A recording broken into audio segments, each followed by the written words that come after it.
and welcome to the Comic Queens podcast. I'm Alex. And I'm Annie. And we're super happy to have you back with us here today for part 2 of our part 3 ranking series, where we just kind of walk through all of the completed series that Alex and I have either both read or individually read throughout the year of 2023.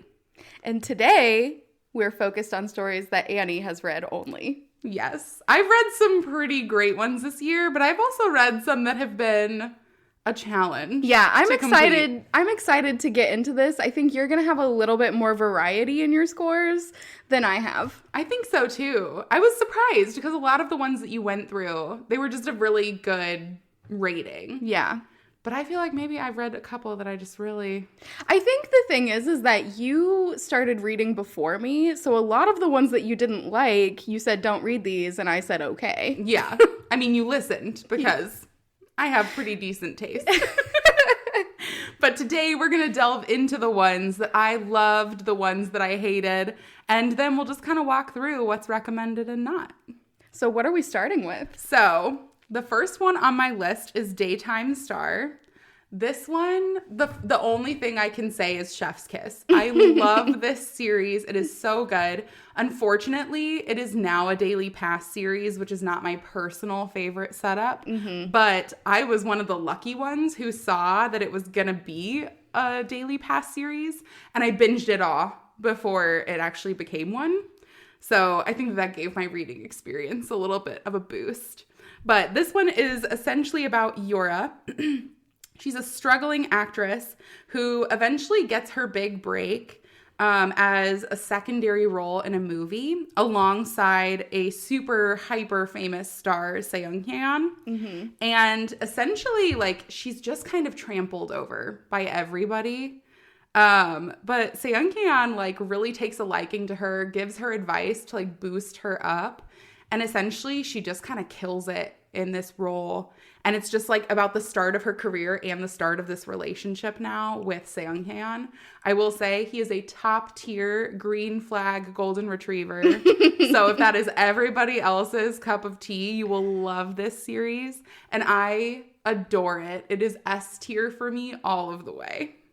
So starting off with a bang. Yeah, we're starting off with a bang. So absolutely highly recommend. Next, we're going to talk about Falling for the Enemy. Now, Falling for the Enemy is a good series. Mm-hmm. It is hard to kind of be bad. It's an enemies to lovers. You know, really good conflict in there. The characters are adorable. I will say it's a story about Leah. She is a knight commander for the royal family. And essentially, because there are so many different people in the royal family, there are several different groups of knight commanders. Mm-hmm. But the one that opposes her is led by Edgar, and they butt heads constantly. But she finds out through this essentially like box where she puts letters in it and receives letters from herself in a different dimension that she is like fated to marry Edgar. And so she starts getting all this information about him through this box.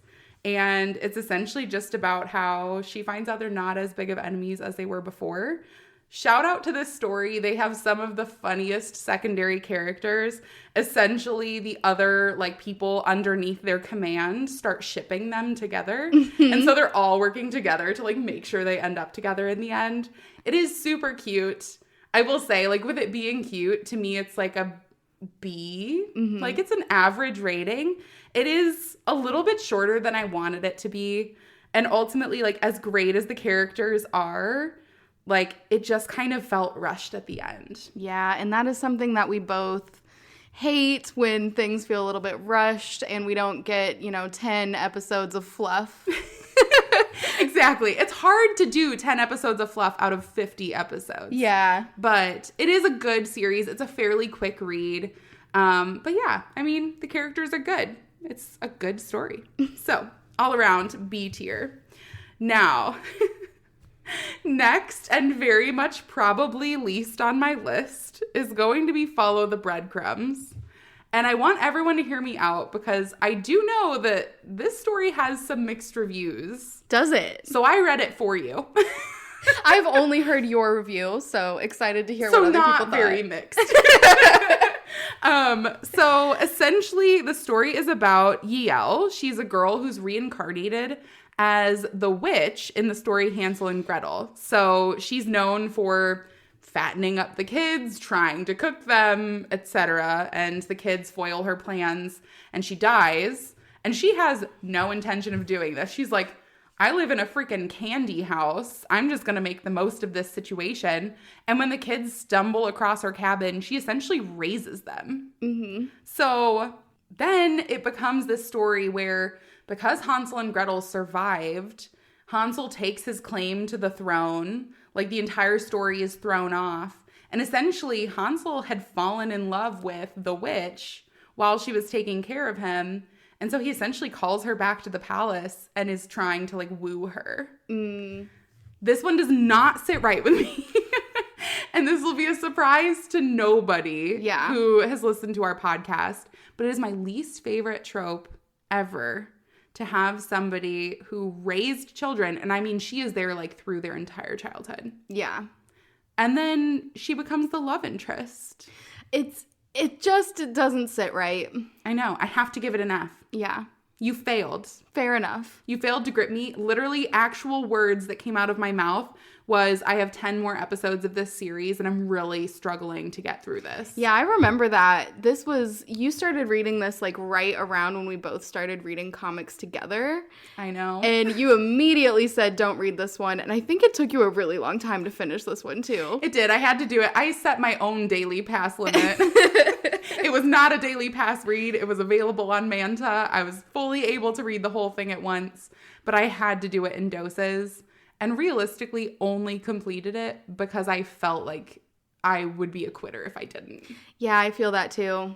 So I don't personally recommend this one. If you have alternating feelings about this, feel free to let me know what you think. I'm always curious to hear some opposing views, but it's just not my favorite trope. Yeah. So doesn't sit right with me. Moving forward, though, to a story that does sit very well with me is Happily Ever Afterwards. This is available on Webtoon. It is also now a Daily Pass release, but like many of the other stories, I'm a very lucky person, so I was able to binge it all before it was a Daily Pass release. This one is a story about Peony. She's essentially reincarnated as like a nobody into this novel that she had read in a previous life. And she, like anybody else who has read a story, has a favorite male lead out of the two of them. And it just happens to be the secondary male lead. So she's transported to the story after the main story has concluded. So essentially, she's not going to tamper with any of the main story. All of the main characters are kind of off doing their own thing. And she's like, this is perfect. I get to swoop in and save the secondary male lead who's been exiled. And I get to woo him and make him fall in love with me. And so essentially she goes to visit him to this palace he's been exiled to. And she like dedicates her life's mission to saying like, go on this many dates with me and I promise you'll love me.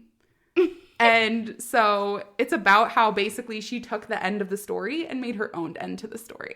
That sounds fun. It's a really fun story. The art palette is so light and airy, and I do really love just all of the different pastels that play off of it. It's so, so sweet. I love the characters. I'm going to have to give this one an A. It sounds like low stakes. Yeah, exactly. I mean, and that's one thing. I do read a lot of the reincarnation ones. They're always in like a romance, fantasy setting, etc. But like this one, it just does feel different. Yeah. The fact that none of what they're doing is going to change the original story they read. So they really do just kind of get to go off the handle and do whatever they want. I love it. I think it's great. Richt is definitely a male lead that has a little bit of that, you know, mysterious edge to him. And I'm a little big fan. morally gray. A little morally gray. But I ultimately think it's great. And again, this is going to be an A tier ranking for me. So, moving forward, next in the list, we have I Raised a Black Dragon. And I don't think that this was even on your list, Alex. Or even like high up there in general. It's on our shared list, but it's definitely not high on the ones that I'm going to read. I will say, it is completed now, and I did like the story, but I do have some qualms.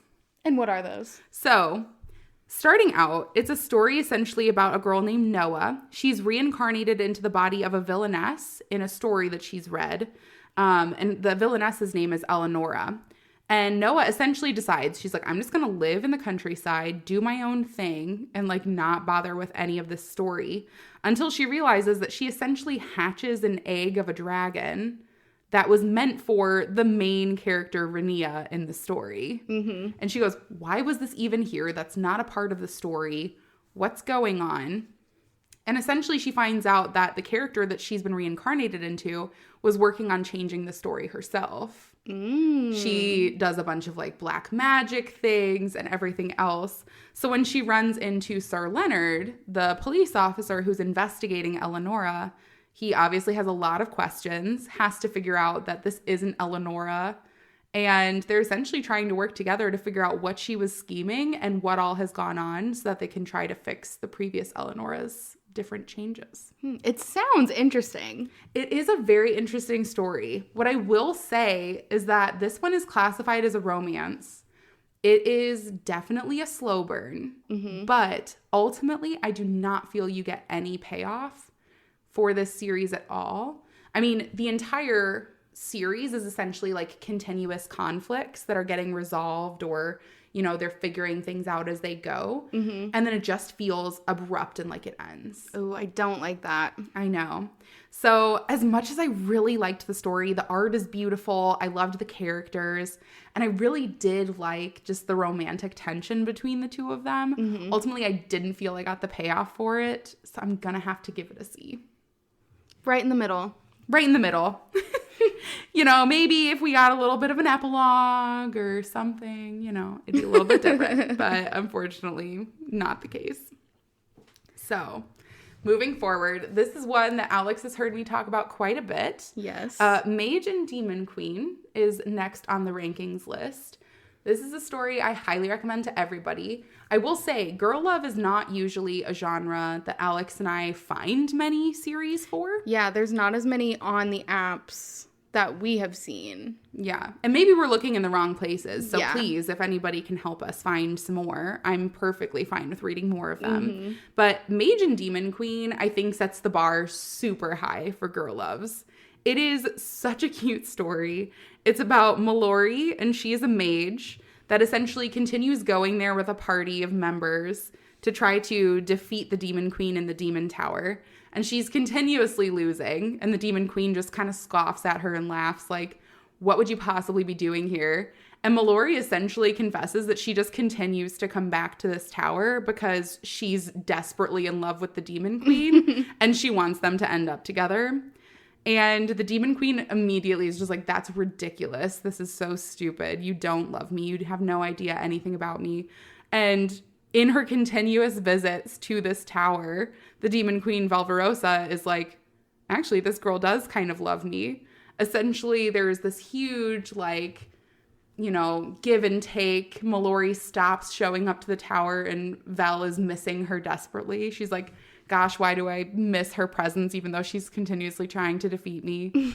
And essentially, it's just about their growth as characters, the growth of their relationship, and essentially, like, a little bit about the dynamic of this nobility in, like, the neighboring town trying to defeat the demons, and just kind of like that war between the two species, essentially.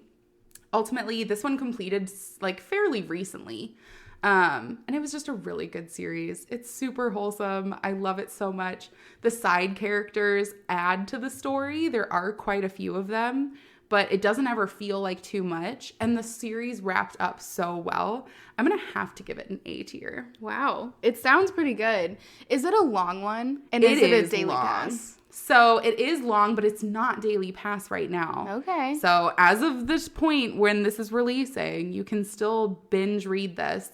It just might take you a little bit. It's like upwards of like 200 something episodes. Yeah, that's close to Lore Olympus. Yes, but I say it's highly worth it. Yeah. So by all means.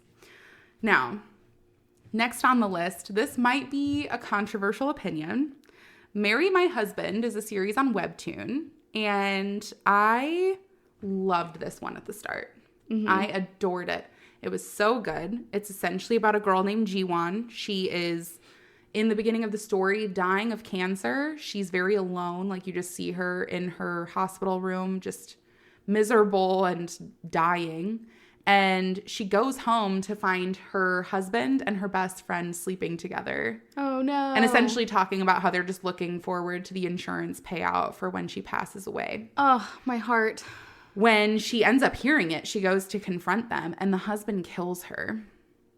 And she's instantly transported back to a year or so before she's actually married to her previous husband, Minwon. Mm-hmm. So, essentially, she takes it upon herself to just enact all sorts of revenge. Like, she starts breaking off the relationship. She tells him to invest in certain stocks that she knows are going to go bad. She sees like all the little petty things that her quote unquote best friend is doing that essentially are just like trying to throw her under the bus. And it starts out as a super, super great revenge story.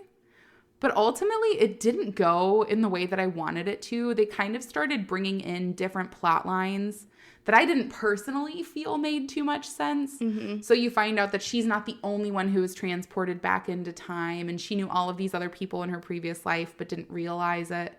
And I know a lot of people love all of these characters, but I felt like the series either could have ended sooner, like just as a revenge story, or like it maybe should have been known in the beginning that these characters were like there and maybe had an inkling of knowledge of what happened in the past as well. Ultimately, like, it just lost me at the end. Mm-hmm. Like, I found it more of a chore for me to read than like me looking forward to reading it. And so I'm gonna have to rate it a D. Wow. This is probably the first and maybe the only time that you will hear one of us say, I wish it were shorter. I know. It was such a good story and I loved it. You know how like certain series, and I'm not going to say, the title of it, but there was a certain one on like a certain channel about two brothers who like fought demons together, and it maybe could have ended at season 6 and instead it went to like season 14. It took me way too long to figure out what you were talking about. That's the point. I am not going to get copyright infringement here. But like, there are just certain series that, like, when you have just, like, the ultimate pinnacle moment for the series to end, you should take it. Mm-hmm. And it just kind of felt like one that was dragged out because, you wanted to give more story about the characters, etc. And maybe it was just that I didn't like some of the characters. Yeah. Maybe subconsciously I didn't like them, so I was like, I don't care. But, yeah, like, towards the end, it was just so sad because I liked it in the beginning, and I feel like it lost its vision a little bit. So, unfortunately, I had to give it a D. But if we were cutting it off, like, just at the revenge story, S tier. I loved the revenge. I thought it was so cathartic. It kind of lost me. Maybe I'll read the beginning and you can tell me where to stop. Yes, I'll tell you. I'll try to find that. Maybe I can say it in the next episode and let everybody know. So, moving on forward, the next one on my list is Mary on the Rocks. This is one that I read very recently, and it is a super quick read. Mm-hmm. Between the prologue and the last epilogue episode, I think it's like 6 or 7 episodes total. Oh, wow, that is quick. Very quick. This is a Masqueretto story, so I think most anybody who has read any other Masqueretto story would really like this one, but it does have a different vibe to the other ones that we've read. So the story is about Noel, who obviously his name is very associated with Christmas, and it is Christmas time in New York, but he is not a huge fan of Christmas and never really has been. So he's just kind of like out at a bar enjoying himself, whatever. And he ends up seeing this guy getting hit on at the bar who's like totally not about the guy who's trying to pursue him. And so Noel steps in and says like, back off. And essentially he and this other guy, his name is June, they go home together from the bar, have a one night stand.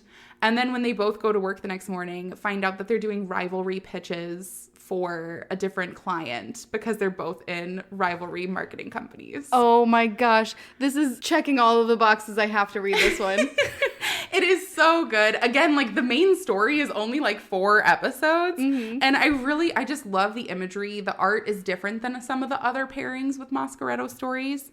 So it just really is pretty. And it was very nice to read now around Christmas time. Yeah. I'm going to have to give it a B. It was like a super solid story. Obviously, I wanted it to be longer, 7 episodes. You don't get too much backstory. And I really did like the characters. I think they did a great job with how much story they had. But essentially, I wanted it to be longer. Yeah. So B tier for me. It is super great. I highly recommend you read it. But, you know, not the tip top of my list. Yeah. So, moving on forward. The next is called My Deepest Secret. This is actually by the same artist who's made The Guy Upstairs. So they've kind of stuck with a lot of those mystery thriller stories, and I do love them. And I actually started The Guy Upstairs because I had read their previous series, My Deepest Secret. So the story follows Emmeline. She's just kind of a normal college girl who kind of just has everybody around her dying. Usually it's people who are wronging her, etc. But you find out that she has a very overprotective boyfriend. And everything just kind of starts linking back to him. She has this kind of like friend, but kind of just somebody who's very suspicious of her in her class. His name's Johan.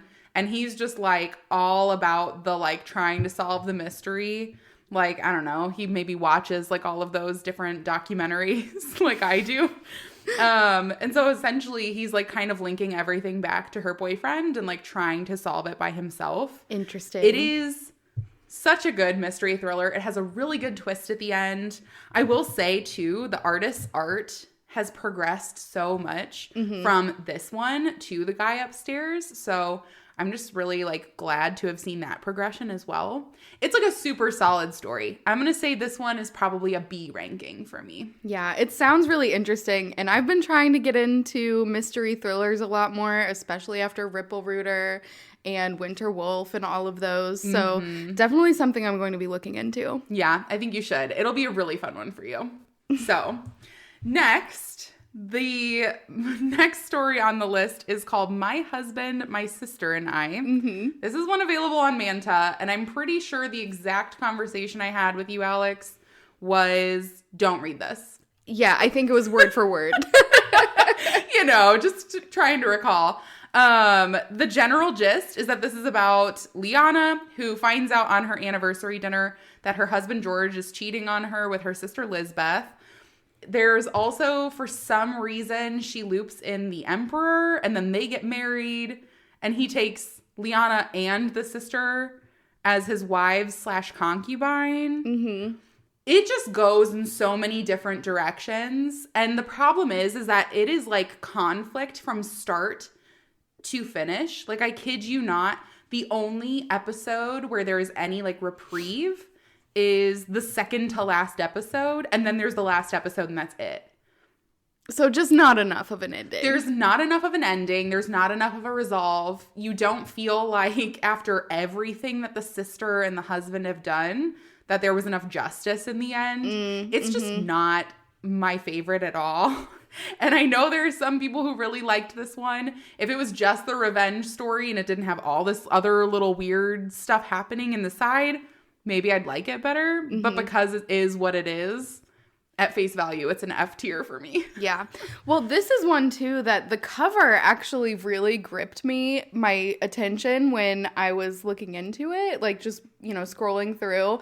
And I knew that it was one you said not to read, but that one did pull me in with that. So the only reason I didn't read it is based on your recommendation. I know. I just don't feel that the cover actually reflected what the story was like. I think the cover is a lot more gripping than the actual story.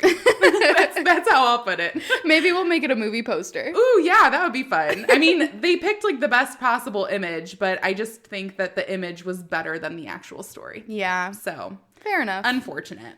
Now, moving forward to one of my favorite stories. This will be a surprise to nobody, especially if you listened to our more recent episodes. My Red String of Fate is next on the list. And since I did talk about this in our completed series / comfort reads episode, I'm not going to go into detail about this, but definitely give it a listen. This is my go-to comfort read. I have read it like 6 times in the last year. And every single time it is just as good as the last. So this is an S tier for me. 100%. I recommend everybody read this. Such a good story. Wonderful characters. Phenomenal. So skipping through that one pretty quick. We'll go to the next on my list, which is Nice to Meet You. This is such a beautiful story. I don't even know how to put it into words. Like, it just makes me smile thinking about it. Essentially, Nice to Meet You is about Jinha. She's a girl just living her regular life. She works as an office worker. She has like kind of the office drama. Some of the girls don't like her and kind of pick on her. Mm-hmm. She gets depressed. She's kind of scared to pursue a lot of her dreams. She wants to be a writer, etc. And she gets this random email one day that says, "Nice to meet you," from somebody named Y. And she has no idea who this is whatsoever. And so she starts talking back and forth with this person. And they're like pushing her to follow her dreams. They're giving her encouragement, stuff like that. Essentially, all of the support that she's needing to move through life, she's getting it from this person. And she has no idea who they are. And so you find out as the reader that essentially there's a project happening in the future where they're able to look back on things that happened in the past, almost like CCTV footage. And he's watching from the future, and he just feels so gripped by her that he's reaching out from the future to help her along and help move her along without thinking about the repercussions of potentially changing the future, etc. It is such a good story. It has such a cathartic, like, full circle ending. The only thing I would possibly change about it is I wanted this story to go on forever. I loved the characters. I loved the story so much. It is so well done. And so I'm going to give it A tier. It is like so high on my list. But if whoever created this story is listening, I want so many spin-offs of this series. It's not even funny. Oh my gosh. Yeah, it sounds like this is one where you would just like to watch them go to the grocery store a couple of times. I know. I want them to go to the grocery store. They could literally just sit on the couch and like share a bowl of popcorn. I don't care. I just want them to be so happy together. Even if it's like one of them's in the future and one's in the other. As long as they're like sharing the space, even in a different time, I don't care. It's so beautiful. But next on the list is actually going to be Observing Elena Avoy. This is one on Manta that it's one of the first ones I actually read. It is a fantasy romance, so there's some magic, there are some cool things in there. And essentially, the main character is named Johan. He's kind of perfect, or like picture perfect. He's from a rich family. He's like top of his class with his schoolwork. He's wonderful with sword fighting, etc. And everything's going super perfect for him until somebody beats his scores in school. And her name is Elena Avoy. He has no idea who this is. And so it starts out as just like a genuine frustration. He kind of like starts stalking around her to figure out who this person is who could possibly beat his like class scores. And ultimately, like through his curiosity, an affection grows because he realizes that she overcomes all of these hardships he's never had to and is still so much better than him in certain areas, or so he thinks. So it's just about the growth of their relationship. It's really beautiful. I will say, this one to me, like the conflict happens so close to the end that it just doesn't feel like we get enough of an ending. Oh, I don't like that. I know. It just kind of feels like it was cut short. I did really enjoy it. The characters are beautiful. It's a very fluffy series, so you just want them all to be happy. And so I do recommend it, but I would say it's rated like a B tier. Seems fitting. Yeah, absolutely. So next on the list is going to be Princess of Animals. Princess of Animals is a good one, I will say. It is about Elise. She is essentially linked to the Tree of Life, and it's given her the power to communicate with animals. And she's essentially, you know, kind of sent off to marry the Prince of the North, who's known as this barbarian. And as she comes to know all of the people of the North, she realizes that they're just misunderstood and they're totally fine. Like, they're very loving and just like quiet, peaceful people. And essentially, she works together with her new husband, Kale, to save the tree because it's dying. There are quite a few different side characters that take up a significant portion of this story. You get to know like all of these different animals, etc. And as heartless as it sounds of me, it just wasn't my personal cup of tea. Like the animals are cute, etc.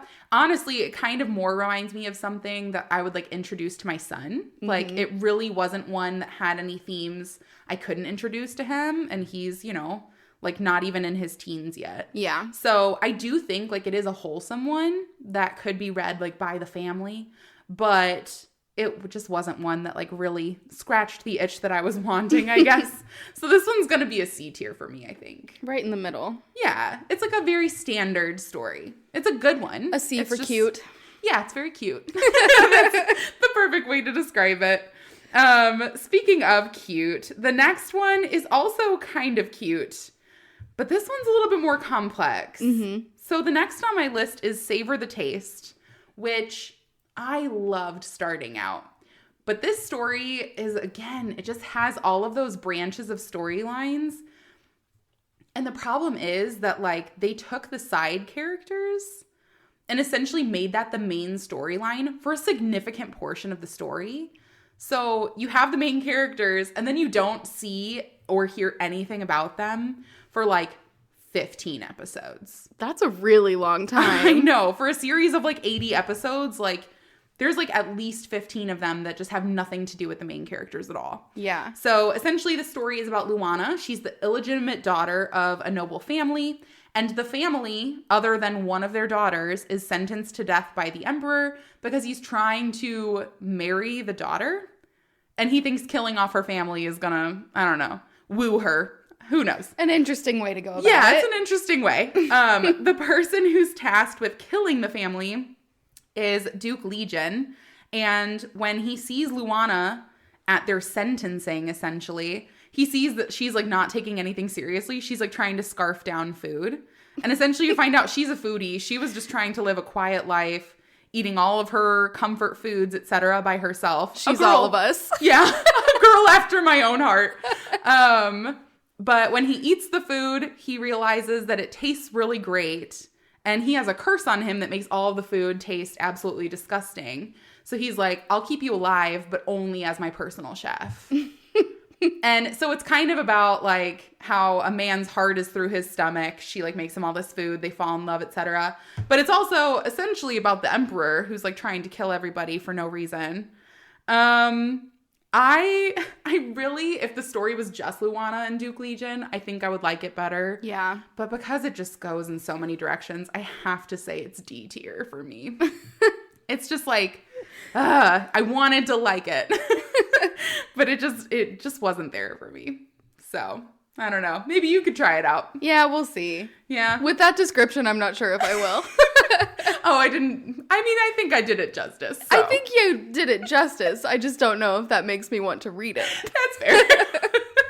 So, next on our list is actually going to be Some Hairy Business. This is also available on Manta, and it is a cute story. So, this one is about Yanhee. She is just kind of a weird college student. She doesn't really like fit in other than in her like little small group.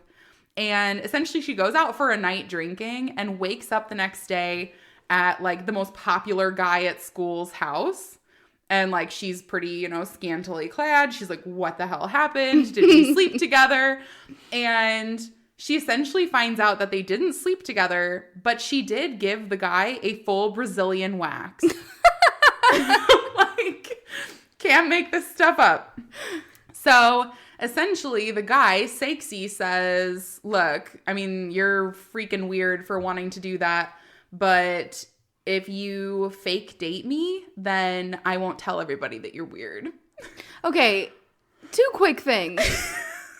One, Yes. if he thinks that she's weird and the rest of the school does, why does he want to date her? And two, he agreed to this, so he's also weird.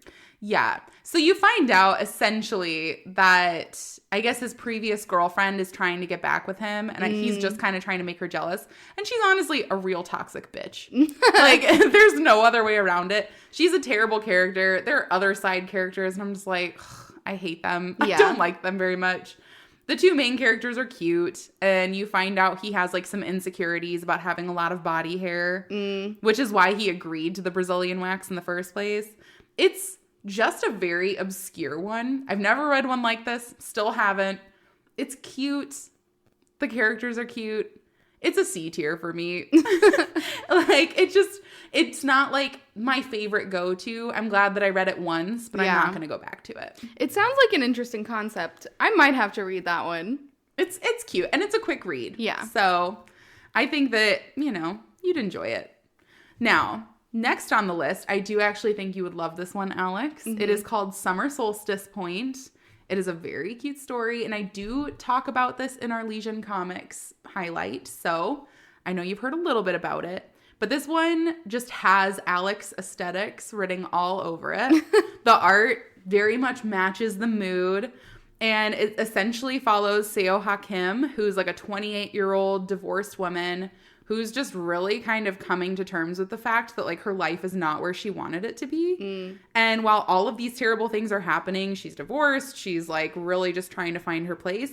She essentially meets her part-time worker Jihu, and they start up a sexual relationship together, and it's kind of just about their growth for both of them, like how growth looks different as a 28-year-old from a failed marriage for a 20-year-old who's like starting out with their first ever relationship. Yeah. So it is a really good story. I like it a lot. I would definitely rate it an A. I'd read it again and again. And it was definitely worth my coins on Legion. So that's how you know it's worth it. But moving on forward, the next on the list is The Beau and the Beast. This one is an interesting twist on like the Beauty and the Beast story, essentially. The Beast is actually the girl. She is Princess Alexa, and she wakes up in this body of the Beast, like fully hairy and everything. And she goes, well, I know all of this stuff from my previous life, so she waxes. But she keeps like all of the Beast strength and everything else that comes along with it. You love that. And essentially, she just kind of meets this shunned duke. His name is Duke Velquilon. And they basically have to overcome her curse and like the bad leadership of their village. So it's an interesting story. It was not like my absolute favorite, not my absolute least favorite. I'd say maybe I'm stuck between C and D tier, to be honest. I'll say C tier. I enjoyed it. I'm not going to go back and read it, but it was nice to read once. Yeah. So, yeah, that's where I stand with that one. Middle ground. Yeah, very middle ground. I mean, like, it's not terrible. It's not phenomenal. Yeah. But moving on to the next one, I do quite like this. It is called The First Night with the Duke. This one had me actually laughing out loud several different times. And I do love a good romance comedy, which is kind of what this felt like. This one is a story about a girl named Ripley. She was reincarnated into a complete nobody in some random historical romance. And she's just partying like it's 2023 because she's out there getting sloppy drunk at all of these balls and like doing whatever the hell she wants. But basically, she wakes up one day after just like binge drinking and partying and dancing on tables, whatever else. And she wakes up next to the main hero of this novel because they had just slept together the night before. And essentially he tells her, you have to take responsibility for taking my virginity. And now we have to get married. Oh my gosh. So it's essentially how they have to grow in their relationship because now she's like betrothed to be married to him. That's what the time is like. And I mean, they do. They grow to love each other. I think it's a cute story. It is very funny. I'd say it's a B tier. I definitely liked it. It's available on Webtoon, and it's a pretty quick read. This one is now a Daily Pass series also. So, Yeah. you can pace yourself with it. But I definitely recommend it. It's a good one. One a day. Yeah, one a day. A webcomic a day keeps the doctor away. That is not actual medical advice, but in any case. Next on the list is The Golden Forest. This story has me so conflicted internally. I have thought about this ranking several times while making the list. And I've just got to say, I'm still not settled on it. So I'm going to decide as I describe it to everyone. This story is about Renee. She's a girl who escaped from the Golden Forest previously because she was meant to be a sacrifice for these people who are trying to ascend to the gods. Mm-hmm. And as she escapes, she's living out of this cave and saves a man from an opposing tribe from the Salt City, which is like to the west. And as she saves him, they kind of fall in love. But he's like blindfolded the entire time. She doesn't want him to know who she is because she just doesn't want attachments, etc. And so she saves him and his tribe comes back for him, etc. She goes back to the Golden Forest and finds out that one of the people who had brought her there in the first place is also in love with her. And then it's just kind of about the two guys fighting over her. And there's a bunch of different background lore. It's a good story. Mm-hmm. The problem I have with this is it partially includes my least favorite trope of this guy who met her as a child, was in love with her. No, sir. You're fucking gross. But he isn't like the sole male lead. And I do love the male lead named Coon. I'm going to say this one is C tier for me just because, one, the lore just goes so back and forth and there's so much for you to follow that like I did get confused several times. Yeah. But also because Gazeta just pisses me off and I cannot stand him. And I know that's the point, but like I'm angry. I'm so angry talking about it. I have to rate it a C because I was gonna say B and I just can't. I almost feel like you need to give it a B just from your pure emotional response to it. Like, if it's getting you this upset, like that's to me is a sign of something that is like, yeah, it may not be a good story, but it's a good story. It's a good story. The lore is hard to follow, but I will say, like, if you go back and read it, which is what I had to do to like fully understand the ending, like it starts to make some sense. Yeah. So, okay, I will agree with you. I will do B tier, but solely because I have that emotional response just like bubbling out of me. So. I didn't think you would actually change it. I'm proud of my convincing skills. So persuasive. All right, so the next on my rankings list is The Imposter. Now, this is a story that had me super gripped in the beginning, and it entirely lost me. Mm-hmm. And I will explain why. It is a story about Gayen. She's a popular girl at school. She's kind of like the influencer girl, but she's also really nice to everybody. And so she's popular, like, kind of for a reason. She's pretty, she's nice, etc. And one morning, she wakes up at home, and her parents are like, don't leave without your twin sister. And she has never had a sister in her life. So she is entirely confused, and she finds out that there's essentially this monster that is slowly trying to take over and replace her. Mm-hmm. And so Gayen is now trying to fight against Hayen, who is her supposed twin. And everybody in her life is acting like this person has existed her entire life. So she's essentially in a battle by herself for her life. Mm-hmm. The story is good. I did not like the ending very much. But not only did I not like the ending, but once the monster essentially looks exactly like her, because they slowly morph over time to look even more identical, it's really hard to follow. Like, you don't know which one is which. Yeah. They're not, like, calling each other by name. There's no distinctive mark whatsoever. And so it literally, like, she might as well have been talking to a mirror, and I wouldn't have known. So I'm going to give this one a D tier. And honestly, like, it is no shade to the author or to the artist whatsoever. I think it's just a hard concept to come across without, like, more elements to it, I guess. Yeah, this is one, I'm not surprised by your rating because you were reading this one as it was releasing weekly. And I remember how excited you were about this one. And you kept telling me to read it. And just because I was reading other things, I never got around to it. And then by the time I thought about reading it, you had changed your mind. I was like, yeah, I changed it. Don't do it. Don't read it. So I don't know. I probably won't read this one. Yeah. I mean, and it was so good. And I wanted to like it. I mean, I'm going to say that about every single one. I wanted to like them. It's just some were more successful than others. Yeah. So moving on, we are now down to the last two on my list. So, to start that off, it is going to be The Losing Streak. This is one available on Manta. This is also one of the first ones that I've ever read, so it kind of has a soft spot in my heart. It is also one of the steamier ones that I've read on Manta. So, I know a lot of people have been in the discussions about how Manta has kind of gotten soft. They've kind of been editing a lot more things out. And so I would agree with that. But this one does have a significant amount of steamy scenes in it.